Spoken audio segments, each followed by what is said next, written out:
জীবনে যতদিন শুক্রবার পাবেন 4টা আমল করতে ভুল করবেন না।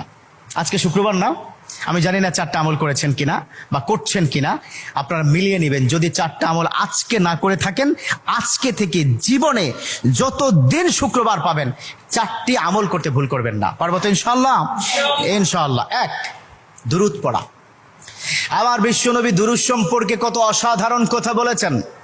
একজন সাহাবা এসে বললেন, ইলা রাসূলুল্লাহ সাল্লাল্লাহু আলাইহি ওয়াসাল্লাম, ও নবী, আমি যদি আপনার প্রতি দিনের 1/3 ধরে দুরূদ শরীফ পড়ি আমি কি নিয়ামত পাবো?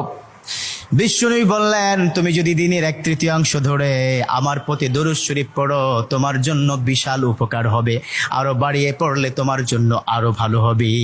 সাহাবা মহা খুশি হয়ে গেলেন, ইয়া রাসূলুল্লাহ, আমি দিনের অর্ধেক সময় জুড়ে যদি আপনার প্রতি দুরূদ শরীফ পড়ি তাহলে কি হবে? বিশ্বনবী বললেন, এটা